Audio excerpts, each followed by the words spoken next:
Hare Krishna, dear devotees. Thank you for joining the Wednesday's online Bhagavad Gita class from ISKCON of Silicon Valley. I apologize for the brief Hare Krishna, pause. dear devotees. Hare Krishna, dear devotees.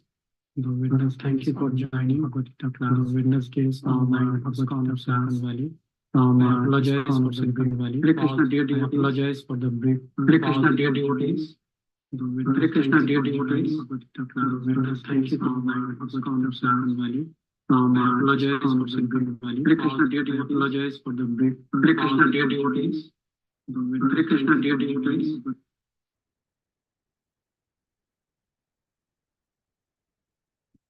Sorry again for the logistics issues. I had to, because I am the host today and also the speaker, so I had to make sure our online channels are all working. Sorry about that again. Apologize for that. So today we are going to speak on the topic, always meditate on Krishna. And we'll speak on two aspects of that, why we should do that and how we should do that. And our basis of our discussion will be chapter 8 of Srimad Bhagavad Gita as it is by Srila Prabhupada. And we'll go through that, we'll go through some purports and meditate on those two aspects of the topic, today's topic. So before doing that, we'll sing a small song, Jai Radha Madhava, which was very dear to the founder Acharya of our movement, Srila Prabhupada. And then we'll do Mangalacharan prayers, the Pranam prayers, actually. And then we'll delve into the topic of today.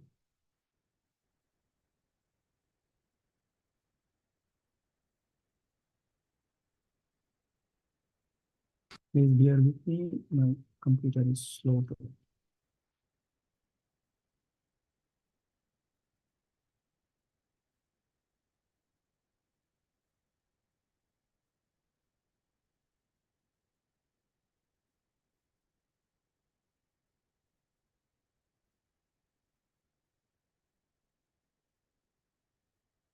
I hope you can all see the screen.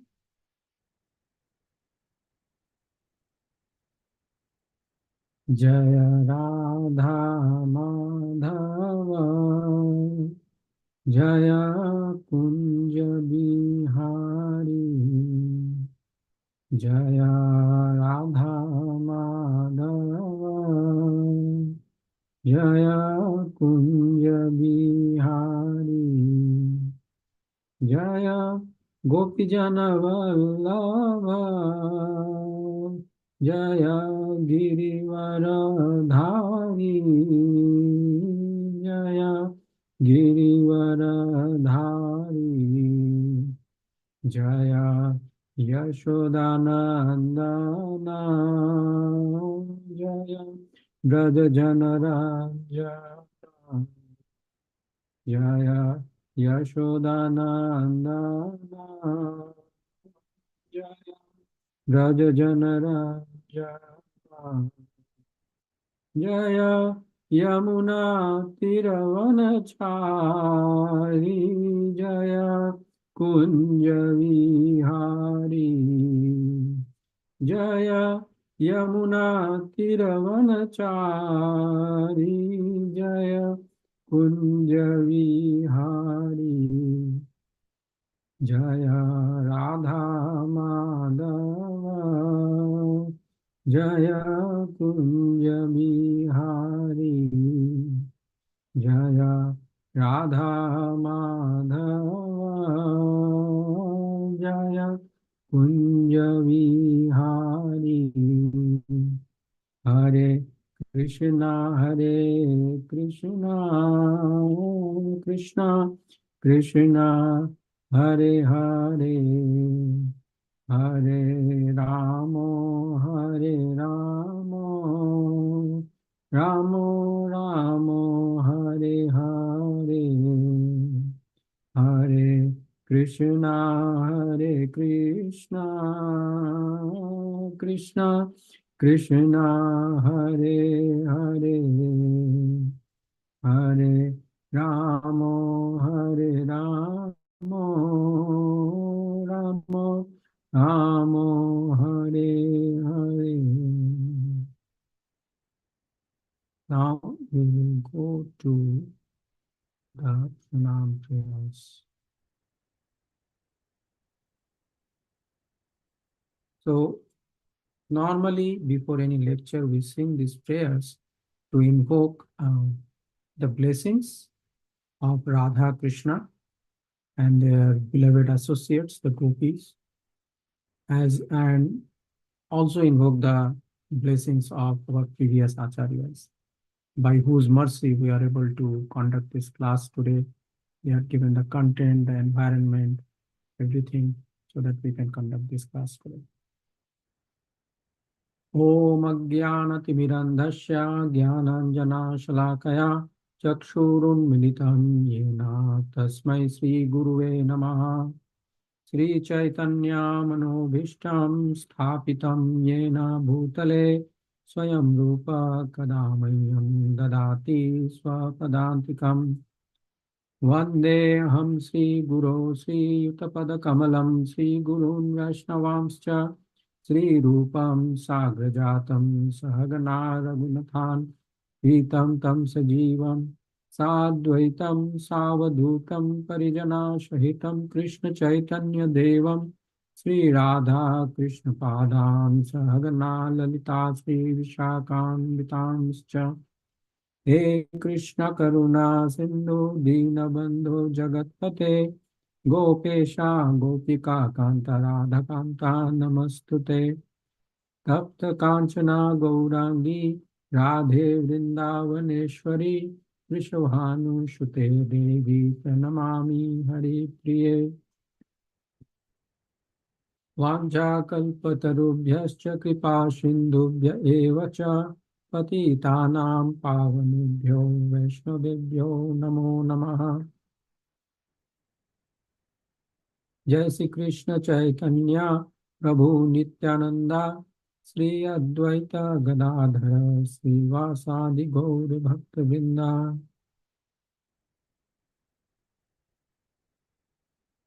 Hare Krishna Krishna Krishna Hare Hare, Hare Ram Ram Ram Hare Hare.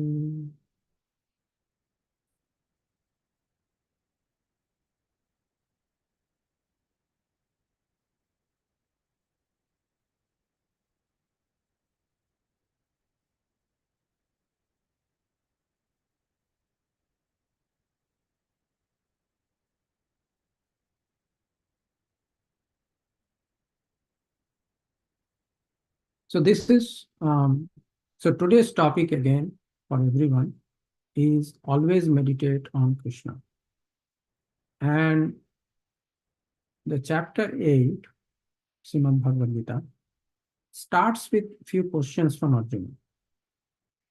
Uh, will go through all the verses, and then we'll focus on specific things and also on the why Arjuna is asking those questions. Okay? We'll go into that, and then we'll, of course, how that is related to our today's topic, how there are few verses here in this chapter 8 are related to today's topic, which is why and how of always meditate on Krishna.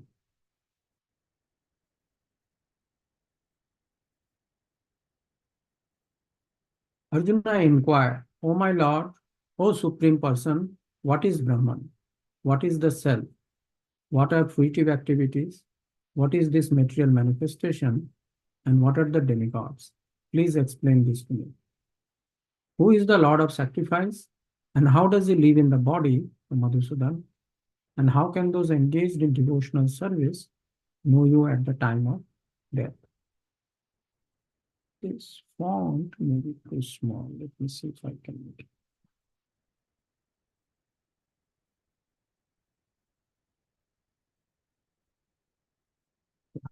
This is better.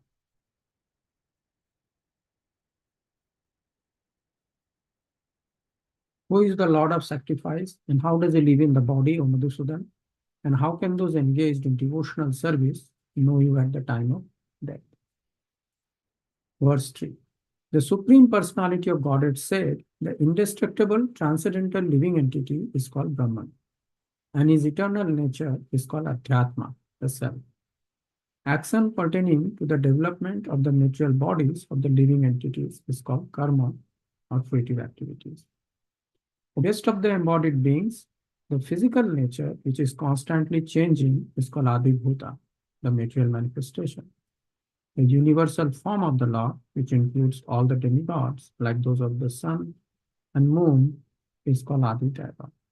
And I, the Supreme Lord, represented as the super soul in the heart of every embodied being, am called Adiyagya, the Lord of sacrifice.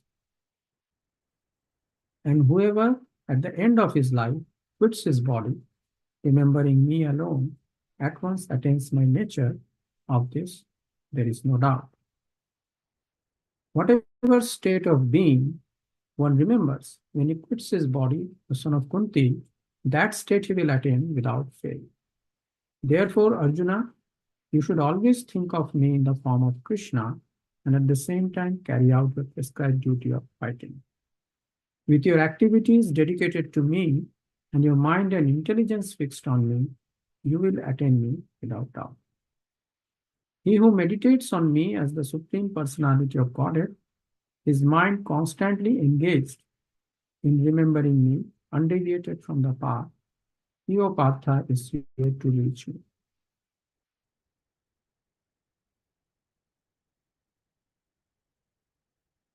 One should meditate upon the Supreme Person as the one who knows everything, as he who is the oldest, who is the controller, who is smaller than the smallest, who is the maintainer of everything, who is beyond all material conception, who is inconceivable, and who is always a person. He is luminous like the sun, and he is transcendental beyond this material nature.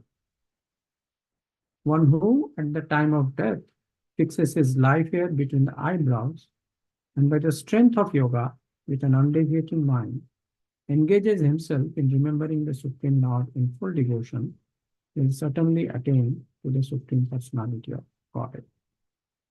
Persons who are learned in the Vedas, who utter Omkar, and who are great sages in the renounced order enter into Brahman. Desiring such perfection, one practices celibacy. I shall now briefly explain to you this process by which one may attain salvation.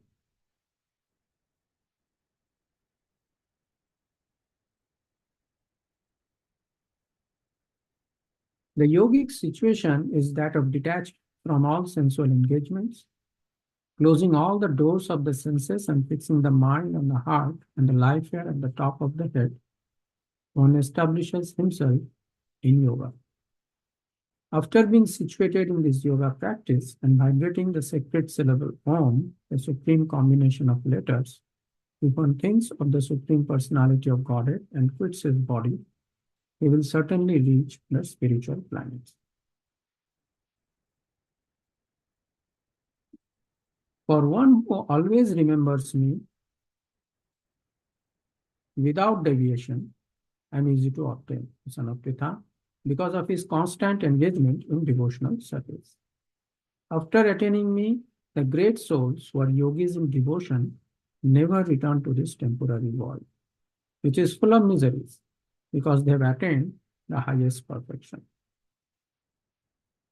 From the highest planet in the material world down to the lowest, all are places of misery, wherein repeated birth and death take place.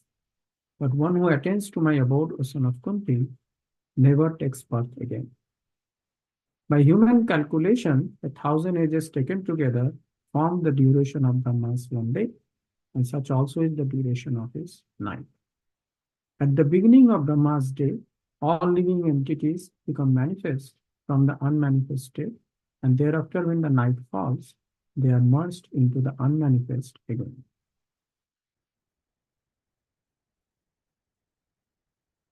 Again and again, when Brahma's day arrives, all living entities come into being, and with the arrival of Brahma's night, they are helplessly annihilated. Yet there is another unmanifest nature which is eternal and is transcendental to this manifested and unmanifested matter. It is supreme and is never annihilated. When all in this world is annihilated, that part remains as it is. That which the Vedantists describe as unmanifest and infallible, that which is known as the supreme destination, that place from which, having attained it, one never returns, that is my supreme abode. The supreme personality of Godhead, who is greater than all, is attainable by unalloyed devotion. Although he is present in his abode, is all pervading, and everything is situated within him. O best of the Bharatas, I shall now explain to you the different times at which passing away from this world, the yogi does or does not come back. Those who know the Supreme Brahman attain that Supreme by passing away from the world during the influence of the fiery god in the light at an auspicious moment of the day, during the fortnight of the waxing moon, or during the 6 months when the sun travels in the north. The mystic who passes away from this world during the smoke, the night, the fortnight of the waning moon, or the 6 months when the sun passes to the south, reaches the moon planet, but again comes back. According to Vedic opinion, there are two ways of passing from this world, one in light and one in darkness. When one passes in light, he does not come back. But when one passes in darkness, he returns. Although the devotees know these two paths, O Arjuna, they are never bewildered. Therefore, be always fixed in devotion. A person who accepts the path of devotional service is not bereft of the results derived from studying the Vedas, performing sacrifices, undergoing austerities, giving charity, or pursuing philosophical and creative activities. Simply by performing devotional service, he attains all these, and at the end, he reaches the supreme eternal abode. So, let us first tackle the question, why is Arjuna asking all these questions? So to answer that, I don't know if anyone is there in the in the Zoom who can possibly give some attempts. Like why is Arjuna asking all these questions? Because in the beginning he was bewildered and he was kind of in illusion. So he had all these questions when Krishna told him about you're not the body or the spirit soul. So then he had all these questions to get more clarity, and also it's for the benefit of all the other living beings, right? Thank you, Mamita Mataji. Yes, that is at the root of asking all these questions. And you are right that this whole conversation between Arjuna and Krishna is actually, as the Acharyas say, is a orchestration of Yogamaya. And then, but how Yogamaya acted, she acted through the words of Krishna. If you go to the first chapter, what is Arjuna saying? I want to see who are the enemies I'm going to fight with, which is natural. When you fight with enemies, you have to know who they are, what are their strengths. But Krishna, what does he say? Krishna does not say, oh, here, look at your enemies. He says, behold all the Kurus. The people who I'm going to fight are actually your relatives. Some of them you revere, some of them you love. So that is a topic for another day, that why Krishna says that, but that statement by Krishna bewilders Arjuna. That yes, Krishna is right, I'm actually fighting my relatives, right? And then he gives all the reasons. But this particular set of questions that Arjuna is asking is actually related to what Krishna is saying at the end of the 7th chapter. So we'll go to the 7th chapter and go and see the few verses, and we'll try to analyze that he could have just asked question only on one aspect of what Krishna said. Why all those aspects? So we'll go a little bit deeper to understand why is Arjuna asking all those questions. And that is also related to our today's topic. That is why I want to analyze Arjuna's questions a little bit deeper. So let me go ahead and share the screen. Someone has shared something in the chat. No, that is just the AI agent. So let's go and share the screen again. Computer is very slow today.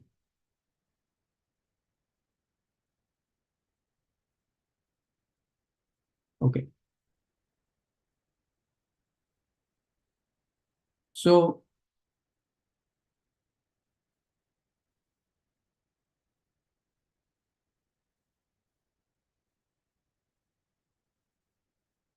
let's go to the 7th chapter.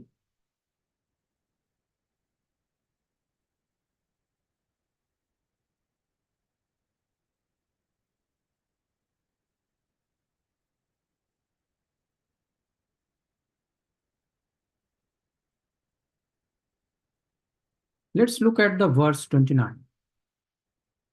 Okay. So what is Krishna saying? Jara marana mokshaya mam asritya yatanti ye. Jara marana, jara is old age and marana death. The people who want to get liberated from these two problems, right? Every time you take birth, you have to go through this, jara and marana. But people who want liberation, mam asritya yatanti, so they take shelter of Krishna. Te brahma tad vidu Krishnam. Okay. Adhyatmam karma chakilam. So 3 things is mentioning Krishna here. Is mentioning they aspire for Brahman, Adhyatmam, okay, the self, and karma, the activities. Okay, so 3 things: Brahma, Adhyatma, karma. So these are exactly these 3 things. If you see in the 8th chapter, the questions, they are exactly in this order. First is asking about Brahman, then he's asking about Adhyatma, then he's asking about karma. Right? Now, in the 30th verse of 7th chapter, then he says, Adi Bhuta, which is the material aspect, manifestation. Adi Devam as the 5th question. So 4th question is Adi Bhuta. 5th question is Adi Devam. And Sa Adi Yagyam. Who is Adi Yagyam? That is the 6th question. And 7th is Prayana Kalecha Apicha Mam. How will I remember you when I leave this world, when I die? Right? So 7 questions is asking. So 3 questions from 29th verse, and Adi Bhuta, Adi Deva, Adi Gyan, 3 more, 6, and 7th is Prayana Kalecha. Right? So 7 question is asking.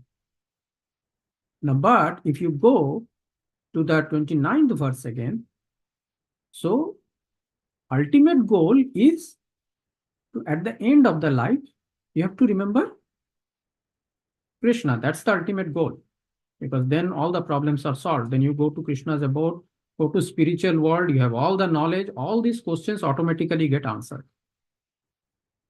Right? You automatically answer all those questions. So Arjuna could have just asked, how do I remember you when I leave this world? That is the only question he should have asked. Right? So now let's go to chapter 8 again.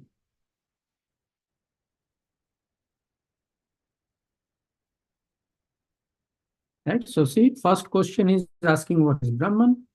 Next is self, Adhyatma. Right? Third question is fruitive activities, karma. Material manifestation is Adi Bhuta. Demigods, Adi Deva. Right? 5. And then 6, Lord of Sacrifice, Adi Yagya. Right?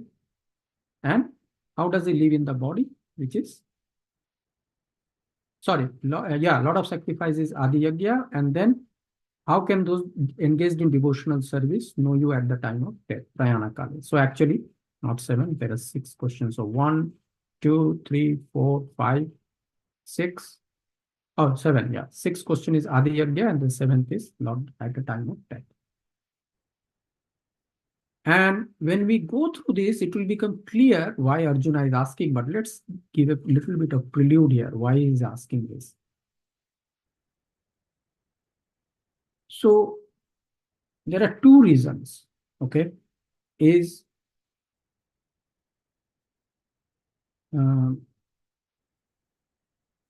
if you go back there, Lord Krishna is saying, go to the 7th chapter again.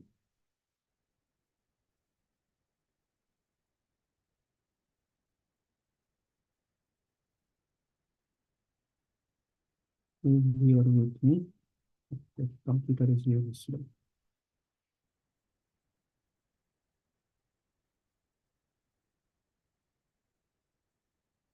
What is he saying here?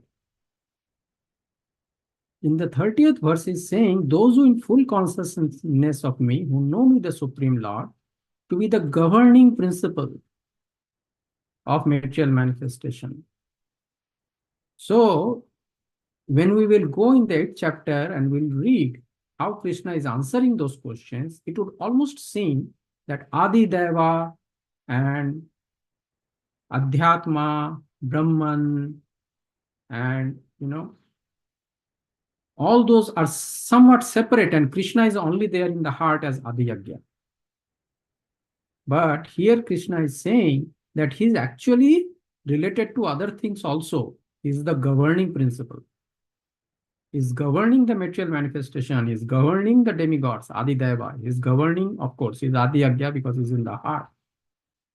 So when a person is aware of all these things, so first you have to know what are these things. What is material manifestation? What are demigods? What is Brahman? What is Adhyatma? You have to know all those things. And then you have to know how that is related to Krishna. Because Krishna, most of the time here, Arjuna was fortunate that Krishna was in front of him. So he could always remember Krishna. Of course, we can see the deities in the temple for us. But it is not same as if Krishna is in front of you and talking to you. Arjuna was fortunate. But Arjuna, you are right. Arjuna was asking on behalf of the future generation who will not be able to see Krishna everywhere. He will see Krishna in the temple, but they will also see there are many other things in this world, all kinds of theories, right? There are demigods will go and worship. We'll see this material manifestation. We will do sacrifice, but we will not be able to find the sambandha, the link from Krishna to others. So Krishna, that is why Arjuna is asking on behalf of everyone, what are these things? So that when we know what are these things and we know that these are all governed by Krishna, then we'll be able to meditate on Krishna better.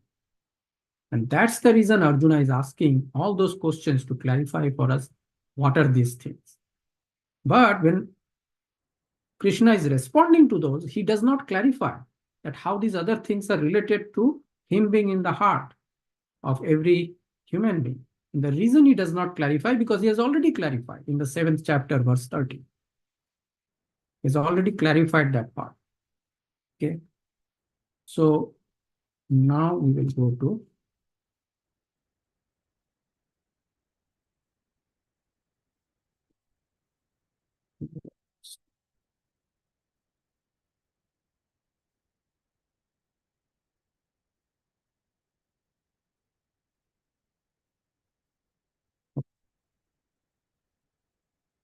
what is Lord Krishna is saying is indestructible transcendental living entity is called Brahman. He is talking about the living entity, the Jivatma, right? That is you, me, the animals, right? So the living entity in these, the Jivatma, that is Brahman. Okay. And You can see that Atma, there is also an Atma, in Jivatma. So that is the nature of Brahman, that is self. Because the way the impersonalists describe Brahman is anything that is existing in this world, anything, this lamp, this screen, car, human beings, animals, atoms, it's all Brahman, basically. And anything that we do not see, that is also Brahman. That is Brahma Jyoti. They call it Nirgun Brahman, that is. There is no variegatedness there, okay, variety there. But when it becomes Gunatit, the Brahman, then it becomes, it takes forms, okay, this variety. But the biggest question is, how is that happening? Why would Brahman not remain just Brahman? Okay, there is no variety. Why would it take form? That means there has to be some consciousness, right? Like an artist, if you give him a plain canvas paper, if there is no artist in the room, that canvas paper will remain blank forever. Millions of years later, you come to that room and you still see the canvas paper blank.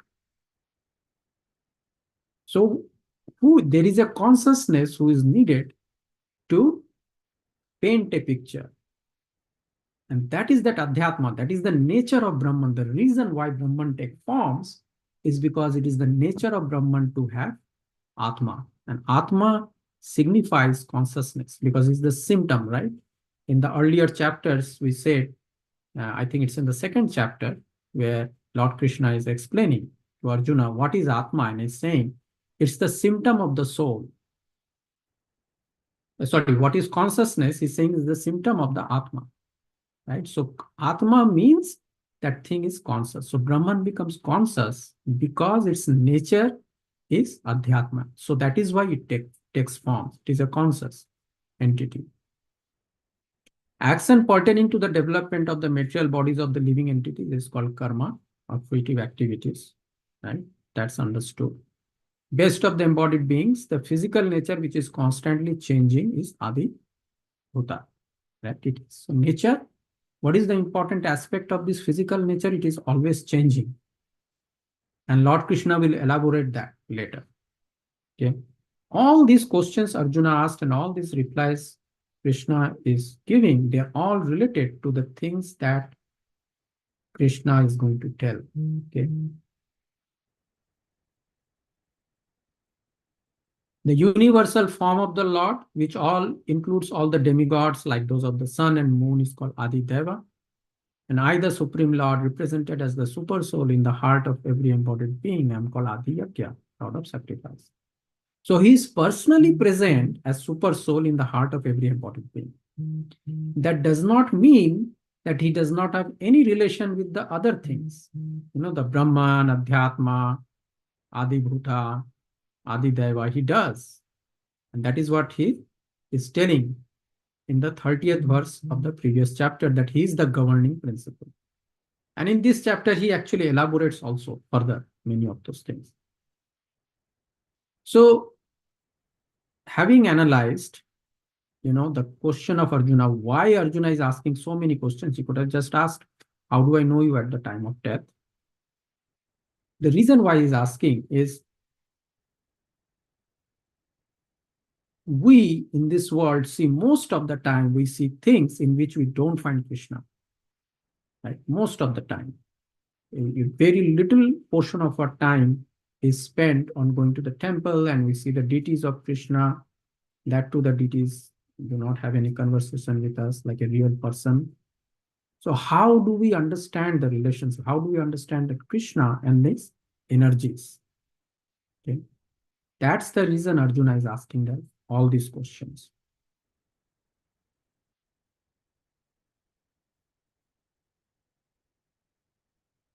Okay, so let me see if anyone has any question. I have to stop sharing and then we'll come back online. If anyone has any question, let me see quickly, and then I will share. And of course, anyone is in Zoom. If they have any question, they can ask questions. No problem. That is also fine. Because I wanted this one to be more interaction oriented. You can always ask questions here. Okay, looks like no one has any questions so far. So let me go back to sharing the screen.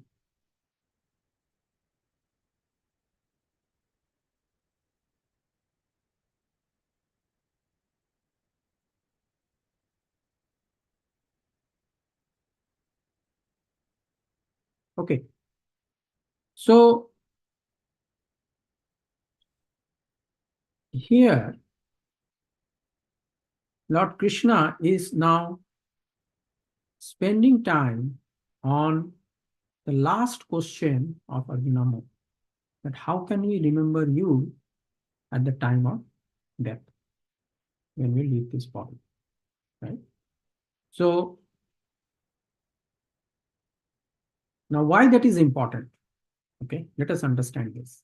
So we read all of Bhagavad Gita. I don't want to go back to the verses again. Let us recollect few things about this chapter. So in this chapter, Lord Krishna does explain that there is certain amount of helplessness for the living entities in this material world. And he mentions that when he's describing a day of Brahma, right? So here, somewhere here, he's explaining. So at the beginning of Brahma's day, all living entities become manifest from the unmanifest, and when his night falls, they merge into unmanifest again. Okay. So Brahma's day is like our day, 12 hours day. Okay, he is 12 hours, and his night is 12 hours. In those 12 hours of Brahma's day, there are 1,000 yuga cycles. So what is a yuga cycle? A yuga cycle is one Satyug, one Treta Yuga after that, one Dwapar Yuga, and one Kali Yuga. If you add all these years in a yuga cycle, one yuga cycle comes to around 4.3 million years. Currently, we are in Kali Yuga. 5,000 years of Kali Yuga have passed. Now, 112 hours of Brahma has 1,000 yuga cycles. That means 1,000 times 4.3 million is 4.3 billion human years. Okay? So when this 12 hours of Brahma is over, then Brahma goes to sleep. When Brahma goes to sleep, the universe doesn't get destroyed, but the living entities, okay, they are helplessly annihilated. They cannot do anything. They simply are annihilated. There's a huge fire coming from Ananta, and then there is Samvartaka rain.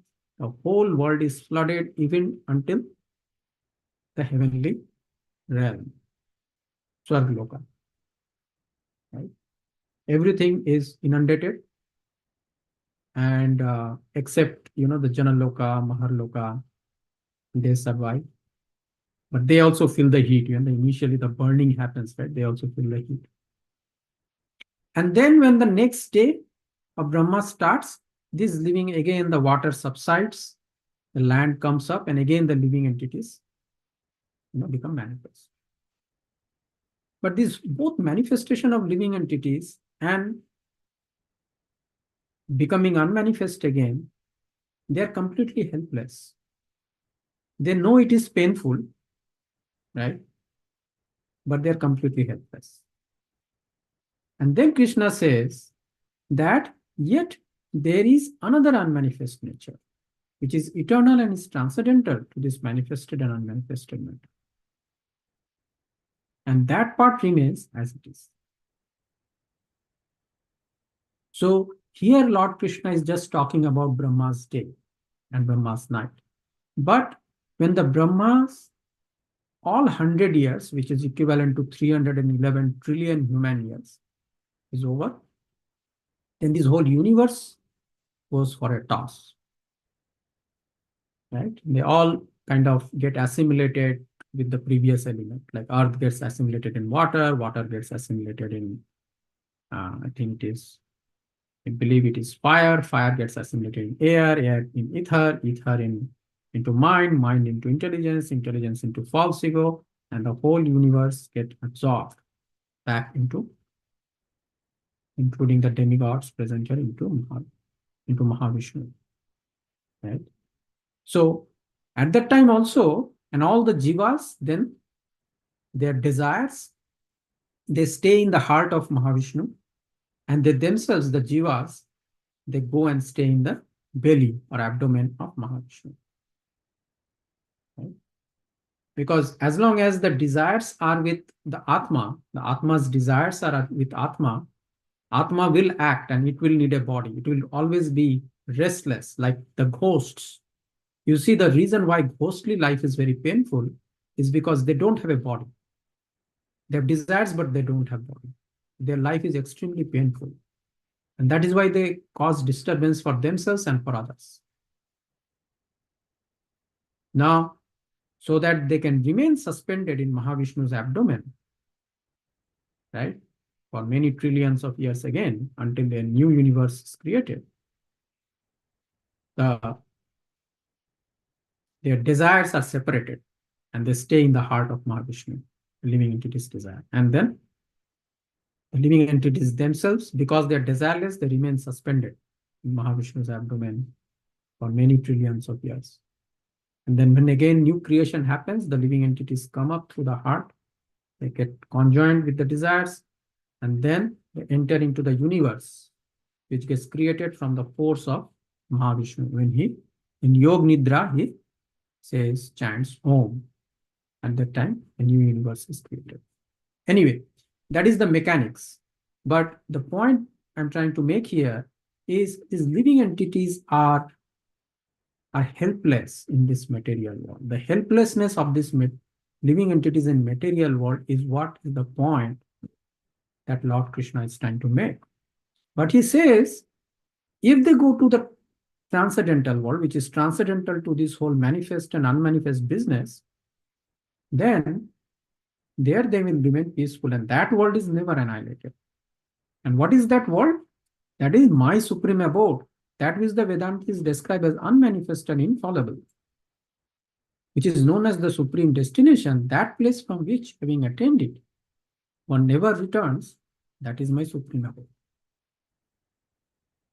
So he is making a point, okay, from verse, you can say,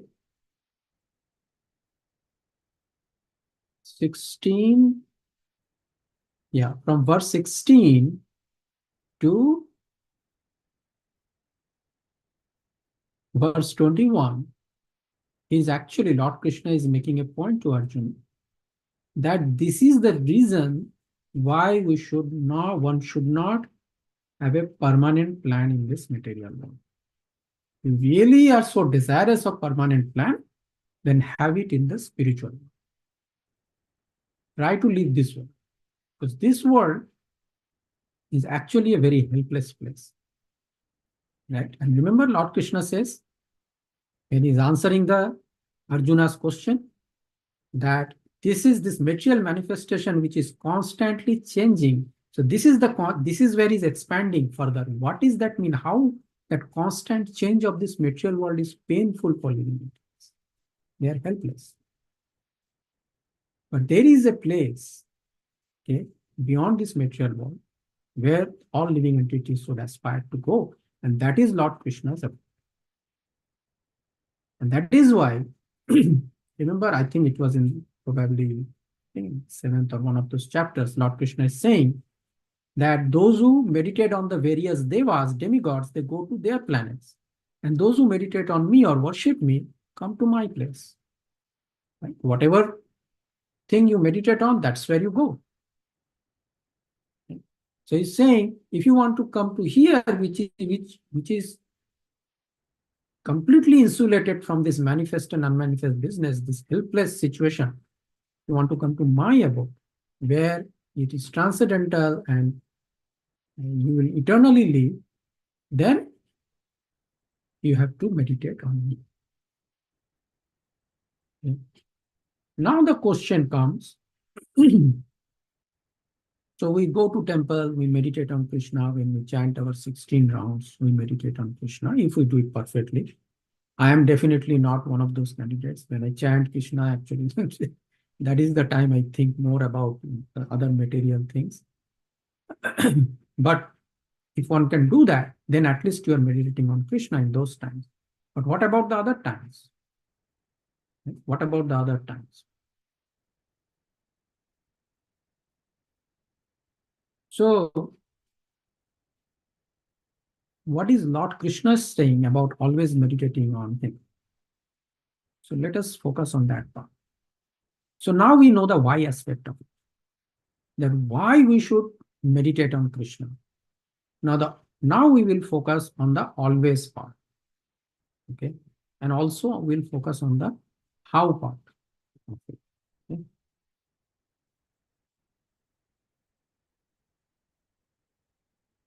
So here in the verse 7, Lord Krishna is saying, therefore, Arjuna, you should always think of me in the form of Krishna, and at the same time carry out your prescribed duty of fighting.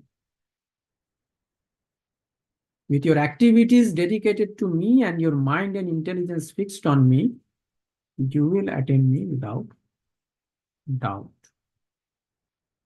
So what is Lord Krishna saying? He's saying, not just think of me when you come to the temple, not just think of me when you talk to other devotees, not just think of me when you're chanting your rounds or you're worshipping the deities at your home, but you have to always think of me.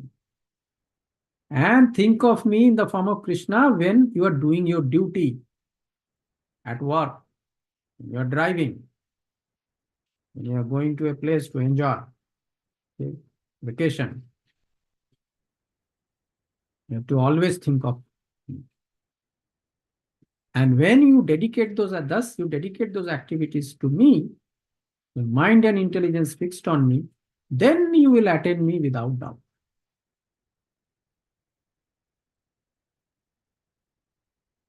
Okay? He who meditates on me as the Supreme Personality of Godhead, his mind constantly engaged in remembering me, undeviated from the path. He, O Partha, is sure to reach me. Right? And Lord Krishna is saying that you have to constantly engage in remembering me, undeviated from the path. He, O Partha, is sure to reach me. So this is, we focused on the why part of always. Okay, so when we are saying always, what does it mean? Lord Krishna is very clear about always. He's saying that you have to think of me as Krishna, always. Even when you're doing your duty, that means when you're driving to work, coming back from work, having party with your friends, going for vacation, right? Fixing bugs in your company, writing documents, requirement documents, in my case, building architecture. That is what Krishna is saying. You have to think of him even then. You're creating netlist for your next advanced chip. Think of Krishna. That is what he's saying. And remember, fighting is a very intense thing. All that we do here is nowhere compared to a soldier who is fighting in the battlefield. He's all the time worried about his death because he constantly sees death. There goes one of my colleague. There goes another of my colleague. Is my next chance next? A person in battlefield, no one can be as fearful as a person in battlefield. A soldier is the most fearful person, actually. But there also, Krishna is saying, no, you have to remember me there also. At that time also, you have to remember me. One may ask why I should invest so much. Well, we just now discussed. If you want to stay in the world like a helpless living entity, it's your choice. If you want to attain the highest, then you have to do something extreme. Right? I'm forgetting that proverb in English. What is that called? Tough situation demands tough measures. I think something like that. I'm forgetting that. Extreme situation demands tough measures or something like that. I'm forgetting that saying. Right? So we are talking about the highest. So naturally for highest, because I remember when I was preparing for my IIT, right? Every day I will sleep at 2 o'clock, right? In the night. I had taken a coaching class and I had to, go through the problems repeatedly. And I had to take subjects naturally. I was in class 12, so, which is high school here. So I had to take other courses also, right? You have to take English, you have to take biology, PCMB, physics, chemistry, math, biology. But when I will study biology or even, English, or I'm, biking to my school, at that time also I'm thinking about problems, although I'm doing, but I'm thinking about some problems I could not solve all the time. So getting into IIT is normally considered very difficult, right? But I have to do that. So imagine this thing is many trillions times harder. Why? Because it is not just about intelligence. It is about something deeper in us. We are actually talking about everything that has been taught to us right from our birth to unlearn that. So that is why it is very difficult. But why we have to take that difficult thing? Because we are going to a very difficult phase. It is trillion times more difficult to go to the Supreme. So naturally we'll have to work on that. Now the question comes, how? Right? How we can do that? Because while driving, if I keep thinking about Krishna, right, in my heart, then I won't pay attention to, other person cutting me. I will meet with accident with him. In a meeting, in office, if I think of Krishna, that form of Krishna always I'm thinking, then my boss is asking me a question, hey, Abhijit, what happened to that particular, the resiliency aspect of your architecture? And I was saying, some verses from Bhagavad Gita is not going to help me at that time. Right? So how we can do that? How we can remember Krishna, when we are doing our work. You may be remembering recently, Radhika Raman Prabhu came, right? And he was saying that we cannot, if we want to be really Krishna conscious, we cannot say that, hey, we are doing just 9 to 5 at work and forget about whatever is happening in the world. Right? We are just doing that to, get a salary. No. Through our behavior, we have to reach Krishna conscious there. Not by distributing books, but through our behavior, through our examples. We have to preach Krishna consciousness there also. And we don't have much time here, but I will delve into few cases. But in text 9, we will read, and that is where actually the key to what is exactly Krishna trying to tell Arjuna when he says that always think of me and at the same time carry out the prescribed duty of fighting. This is where he is responding to that. He's elaborating, not responding, he's elaborating. One should meditate upon the Supreme Person as who knows everything, as he who is the oldest, who is the controller, who is smaller than the smallest, who is maintainer of everything, who is beyond all material conception, who is inconceivable, and who is always a person. is luminous like the sun and is transcendental beyond this material nature. Okay. So before I delve into this, I will stop here and see if, again, I will go online and the Zoom chat, anyone has any questions, and then we can delve into this how aspect of it. You can, if you're in Zoom, it's very easy for you. You can unmute and ask questions.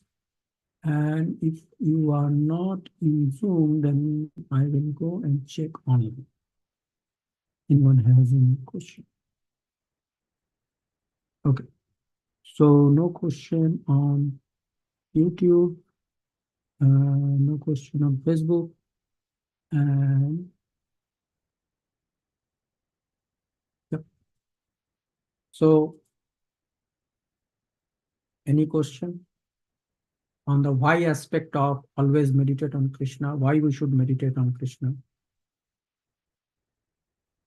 And one thing I would like to explain there is Krishna just gave one example of helplessness.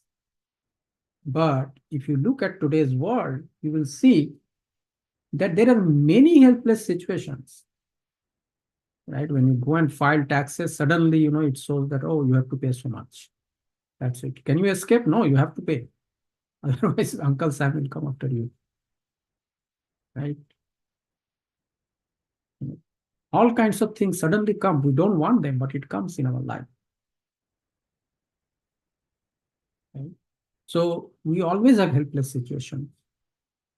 But Krishna is saying, and that is what Arjuna is asking that question. Oh, Purushottama, in the beginning when he's asking the question, why? What does it mean? He's asking an authority. He is the Purushottama. He is the, out of all the Purushas, he is the best. He knows everything. Arjuna is asking a person who knows everything. Right? And he is governing everything. So he has nothing to gain actually by telling lies to insignificant living entities like us. Right? But he is merciful to us. And he's saying that if you really want to get out of this helpless situation,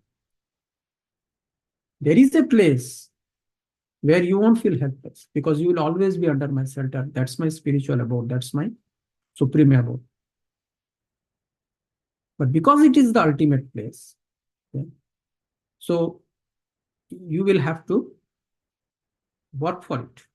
Anything difficult, anything extraordinary, we have to work for it. And that is what Lord Krishna is saying there, that you have to always meditate on me. But is he saying something impractical? And that is what in the how aspect will focus. So I'll stop here. Any questions, anyone in Zoom?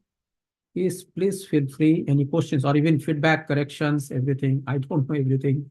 I'm just repeating whatever Srila Prabhupada has said, whatever I heard from earlier other Vaishnavas and Acharyas. I'm just, like a parrot repeating that. So you can always correct me.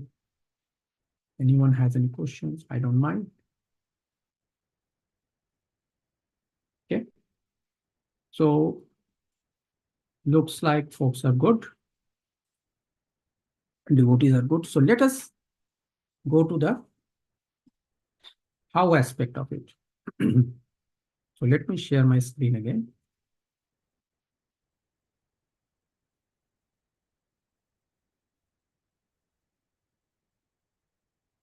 Again, pardon me, apologize. My computer is really slow.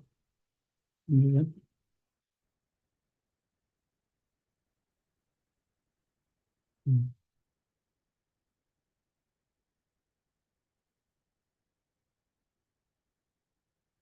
Okay. So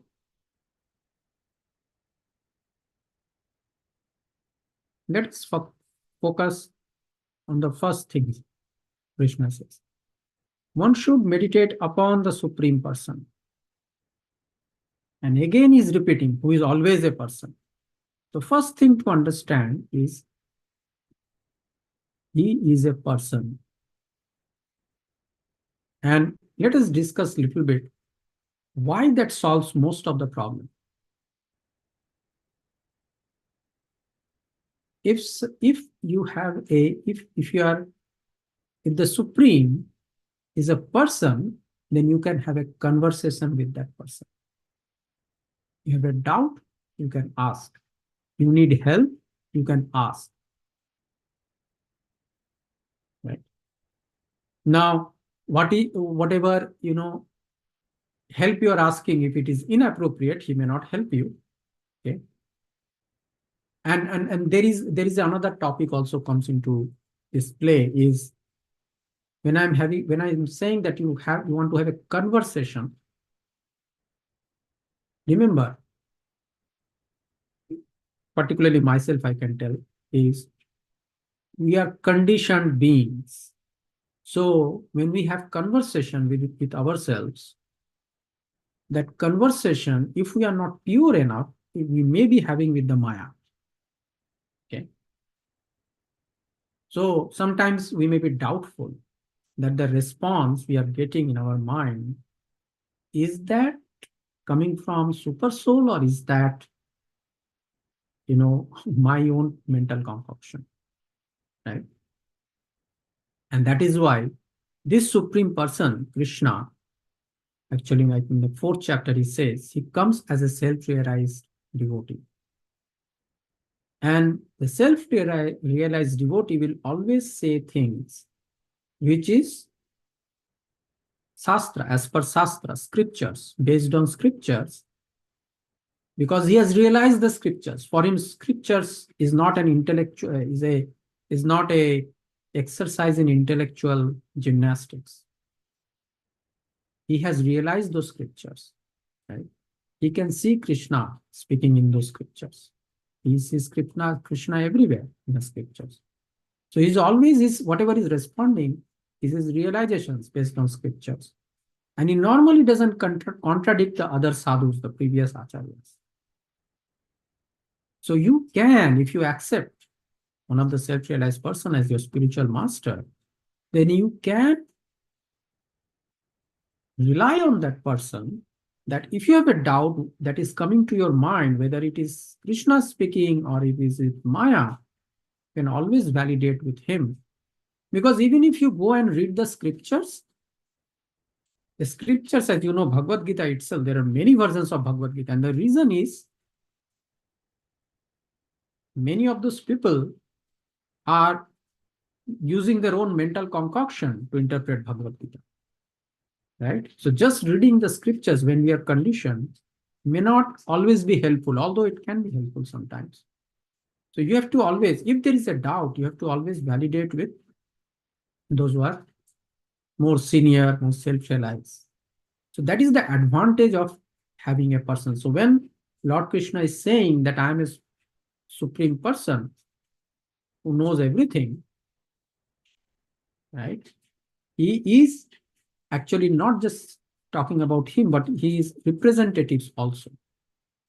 Right? So who knows everything?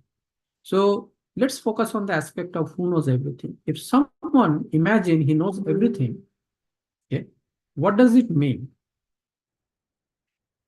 Does it mean that he knows about the psychology of all the people? Does it mean he knows about everything in the scriptures?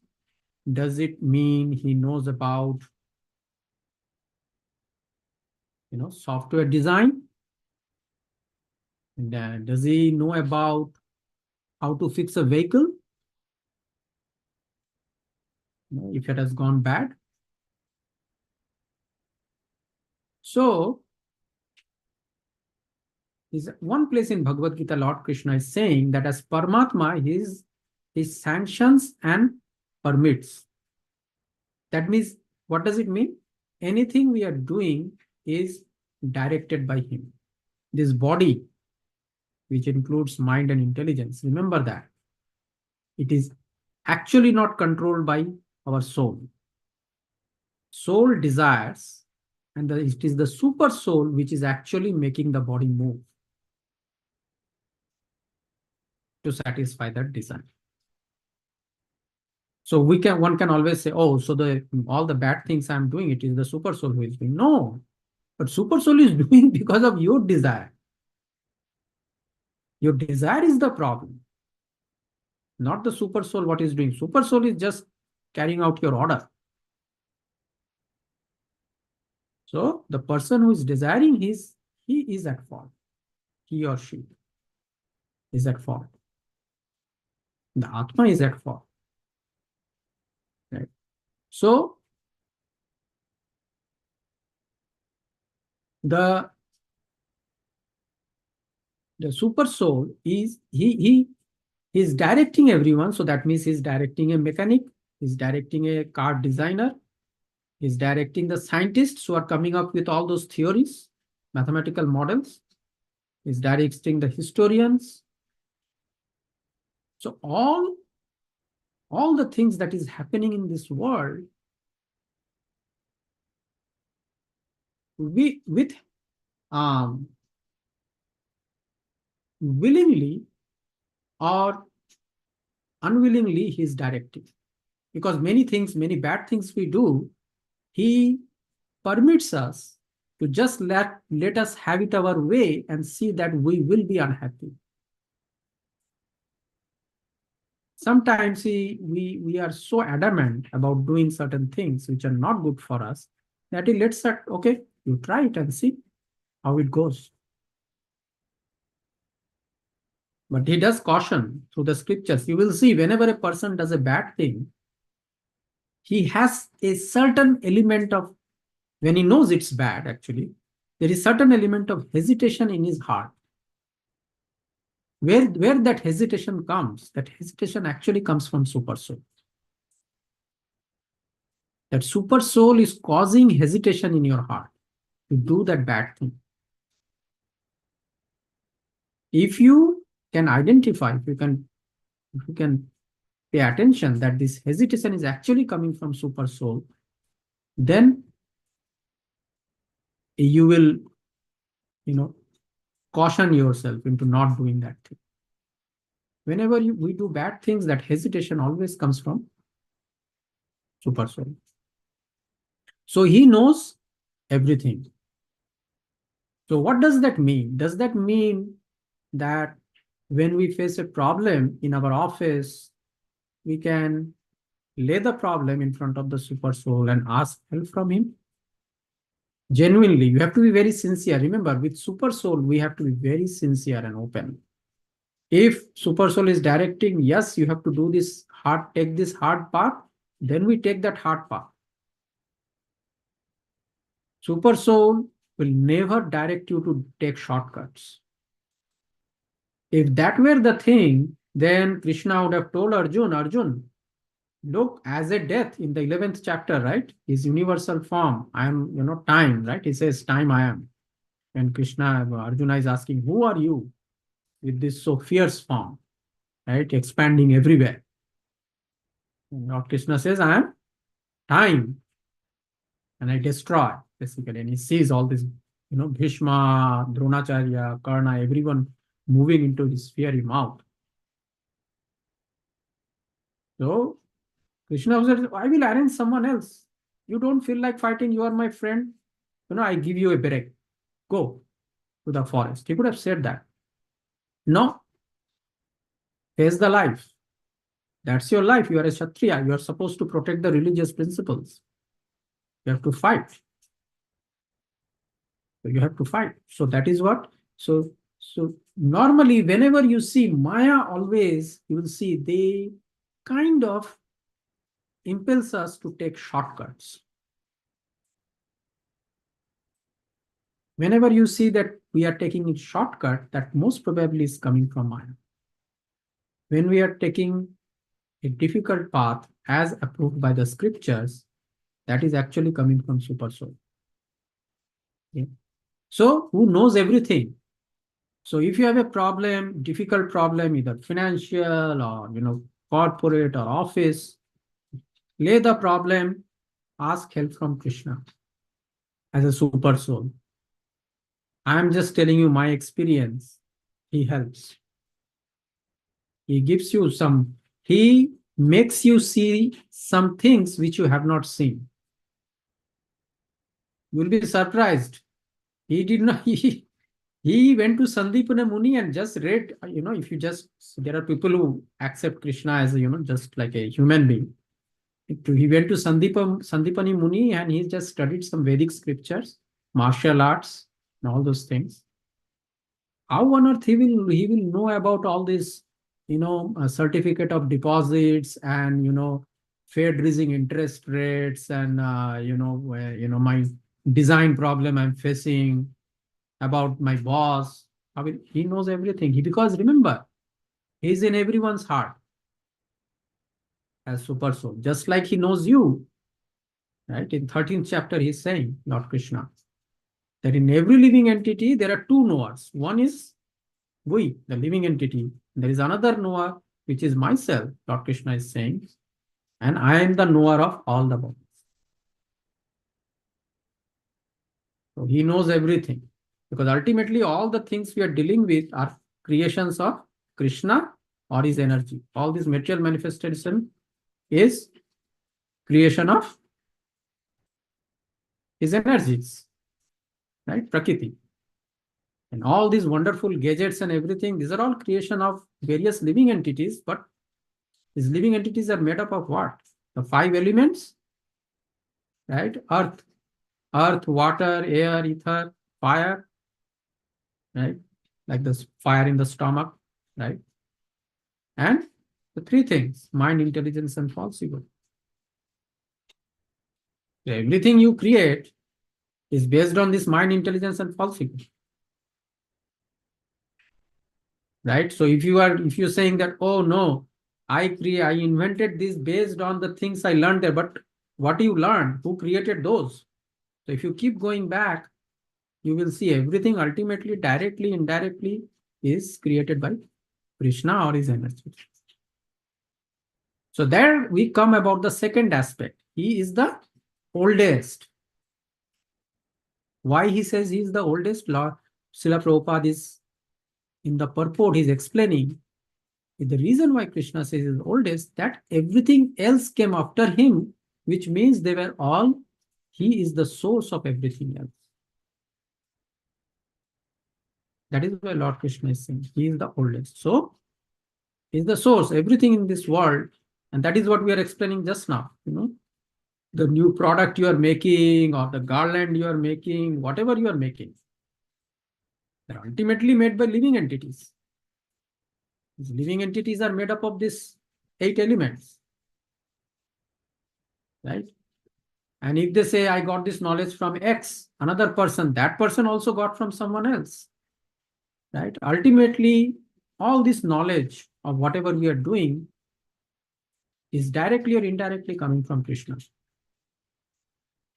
Right? So who is the oldest? Who is the controller? So this is another aspect. He is controlling everything. He is also controlling the nations, their leaders. He is controlling the schedules in your calendar in the office. Suddenly a meeting bumping up in your calendar or going away from your calendar, right, in the office. He's controlling everything.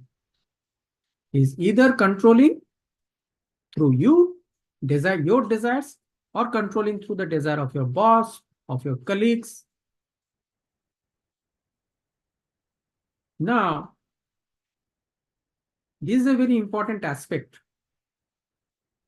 When we understand a person, we have to understand, if you want to understand a person through scriptures, even at your work, you will see there are some people who are very calm. There are some people who are mostly in the rajas, and there are some people who always get angry, in the mode of ignorance. So when you know the various people, their nature, and how you have to interact with them, what the things they like, then you know how to deal with them. How to deal with people who are in the mode of goodness, who are collaborative, they are always ready to share their knowledge. The people who are in rajas, you will see they're always, thinking in terms of silos. Yes, so my area, that is your area, like that. Mode in ignorance is not able to figure out anything and getting angry always. So you know how to deal with them. Your networking will improve. you will be able to get more work done at work.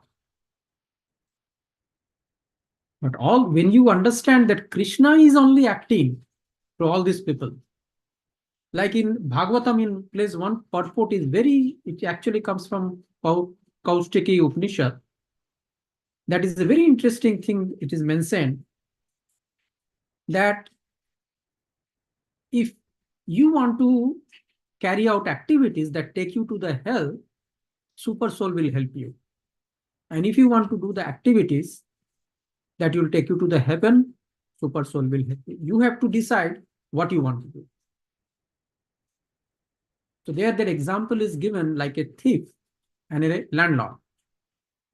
So super soul is telling a thief that, inspiring a thief that, you see that landlord recently got some wealth. You go there to his house and steal. He is also inspiring the landlord, saying, today you got wealth, you better be extra careful. Put 10 more locks in your doors so that no one can come in. Have guards if needed, if someone comes, to fight with that invader. So the same super soul is inspiring the landlord, is also inspiring the thief. So in your office setting also, you will see you're the same super soul is inspiring your boss, your colleagues, who are all in different modes, typically, predominantly.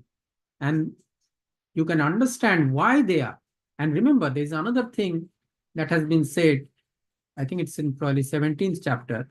The Lord Krishna is saying it is not that we always remain in one mode. We are predominantly in one mode, but other modes can also, like for example, a person who is in the mode of goodness, if we in a meeting where everyone is in the mode of rajas, then mode of goodness will get surpassed by the mode of aggression.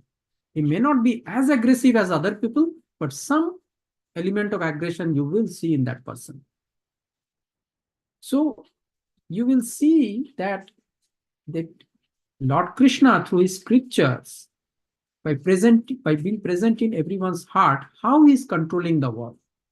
This world that you are living in will be a much more interesting place to stay when you start observing these things.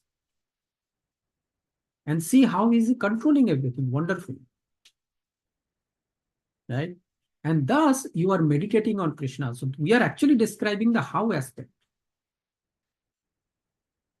So this is in the verse number 9, Lord Krishna is explaining how practically we can meditate on Krishna. When you are driving on a road, right, you have to know that you are not just the only person driving on the road on whose heart Krishna is there. There is Krishna in the heart of others also. And when someone is behaving erratically in the road, you will immediately say, oh, that person is in the mode of passion. So to disassociate yourself, because you know that the modes of nature are not static. If you associate with people in the mode of passion, you also get into the mode of passion. So you might have seen in the road, sometimes this road rage happens. So suddenly one car will come like vroom, going, and immediately, there will be other people you will see who are also in the mode of, they get into the mode of passion and they try to overtake that car. So within a moment, the whole road, everything was going calmly, and suddenly, everyone is driving fast. Right? And can be a cause of serious accident. Right? So when you observe these things, then you caution yourself. No, let me keep a distance from these people. Right? You caution yourself better. So this is how, but what is the root of your thinking or consciousness coming from? It is based on the scriptures. It is based on what Krishna has said in Bhagavad Gita. That how he is controlling everything. And that is how you meditate on him. Who is smaller than the smallest? Right? We have 8 more minutes left. But let's just finish this thing. Who is smaller than the smallest? Here, Prabhupada is saying that the living entity size is 1/10,000 part of the tip of the hair. And he is even smaller than that, so small that even that living entity, imagine, in his heart, he is present. The living entity itself is 1/10,000th of the tip of the hair, and Krishna is present in the heart of that living entity. He is so small and controlling that living entity, right? Controlling his activities, to say. Who is the maintainer of everything? He is maintaining everything. If you are thinking that, oh, so many wars are happening in this world, so many people are suffering, he is maintaining. I don't want to be really cruel in saying that, the people are actually suffering. People actually suffer not so much because of the activities that happen to them, events that happen. They actually suffer because they are unable to accept the fact that the nature of this world is like that. It is asaswatam dukhalam. That actually makes them suffer more. If in the scale of 10, the fact that something bad happened to a person versus not able to accept that, I got what I got is what I deserved, right? That aspect, then you will see his actual suffering is just some sensations in his body, which is just 1 out of 10. And 9 out of 10 is because he's not able to accept that he deserved it. That's what causes more suffering.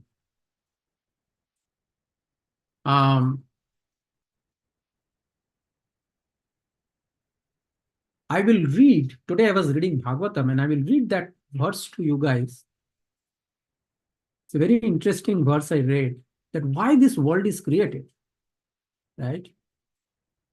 It's in the 9th canto.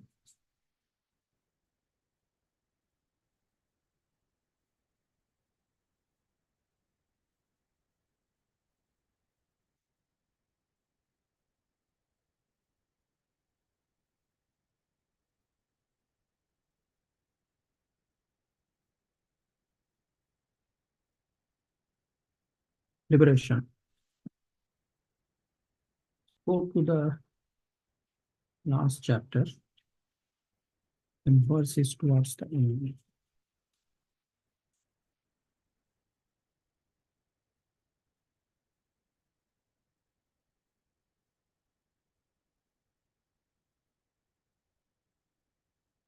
So this is in the 9th chapter, ninth canto, last chapter, 58th verse, right? Here it is saying, the Supreme Personality of Godhead acts through his material energy in the creation, maintenance, and annihilation of this cosmic manifestation. Why? Just to deliver the living entity by his compassion. And what? Stop the living entity's birth, death, and duration of materialistic life. That is the sole purpose of this creation. Thus, he enables the living entity, living being, to return home back to the Godhead. That is the purpose of this creation. If we live in this world understanding this purpose of the creation, then our suffering will be much less. Because at least we'll accept that this is how this place is. Right? So, go back.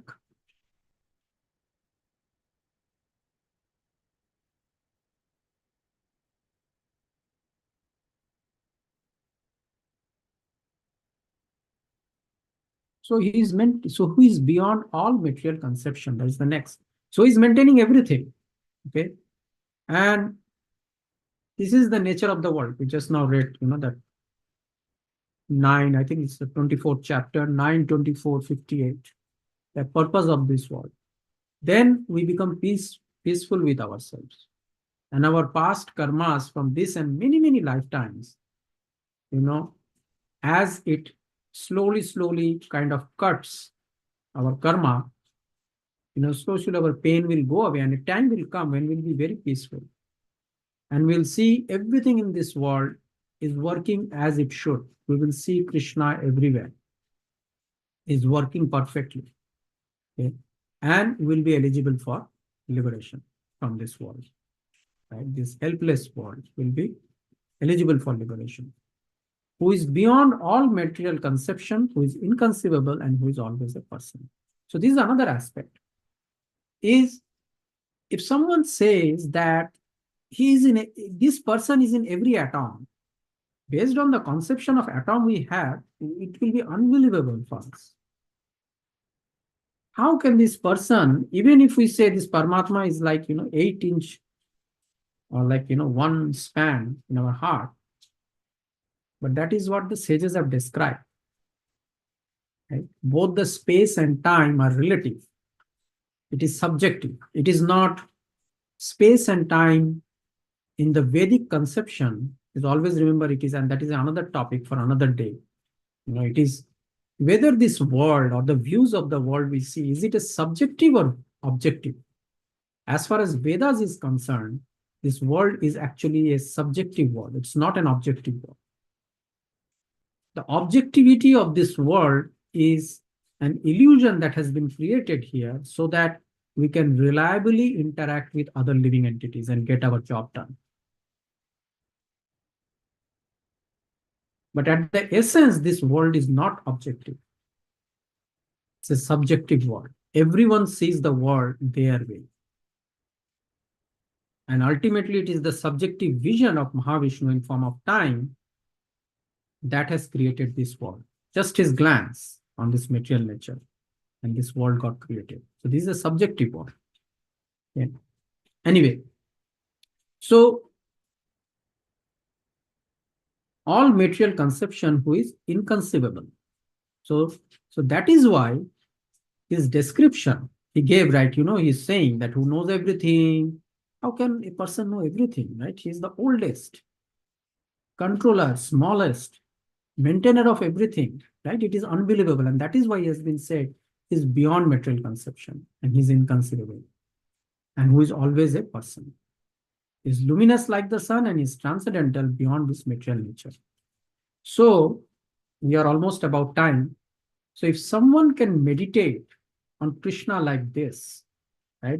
Again, don't become impractical. When you are driving, don't think of Krishna. Think of Krishna present everywhere. Everyone else who is driving on the road, how they are behaving, how Krishna is acting through them,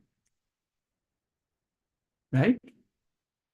So that is how you meditate on Krishna. When Lord Krishna says, while you are fighting Arjuna, you think of me at the same time, he said that think how I am acting not only through you, but through Duryodhan, but through Jayadratha, but through Abhimanyu, but through Karna, through Bhishma. How am I acting to all this? That is how you meditate on in this battlefield. Right? If you look at the whole Mahabharata battlefield, none of the opponents Arjuna defeated was due to his valor. All of them were through the stratagems of Krishna. Arjuna killed Bhishmadev by standing behind, what's her name? Shikhandi, the sister of Dhristadyumna, who was half man, half woman. So Bhishma wouldn't fire an arrow, and then Arjuna fired volleys of arrows, killed him. Dronacharya, a lie has to be told by Yudhishthira, so he's just sat down and meditating, and Dhristadyumna took out his, slashed his head. Karna, because of some curse some Muni gave, his will went into the ground, and while he was taking it up, Krishna said, Arjuna, now you hit him with that. So if you look at it, the way the Mahabharata battle was won, not because of Arjuna's valor, right? Although he's a very extraordinary fighter. So he is present everywhere, and he is, and actually in the 11th chapter that will be expanded more, that how he is acting. Arjuna then finally cannot remain silent, and he asks that Krishna, you are saying you are Om, you are Aravata, you are the taste of water. How? And that is when he shows that I am time. I present in this world as time, imperceivable time. Okay. So I will now stop this lecture. So I hope you guys gathered something out of all the talk I gave today. And I will now stop sharing. I will finally check if anyone has raised any question or anyone has any question in mind. Anyone has any question they can ask before we leave. Let me just finally check.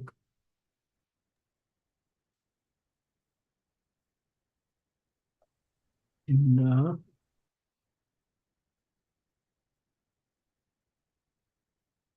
YouTube and Facebook. Just let me check if anyone has raised any question there.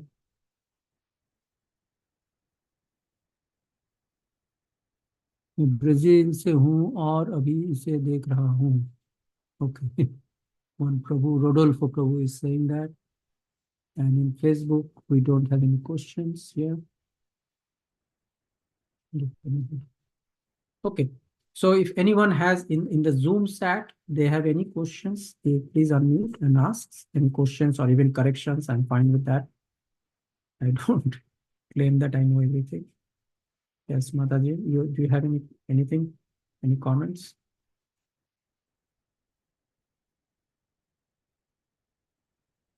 Even from Bhagavatam.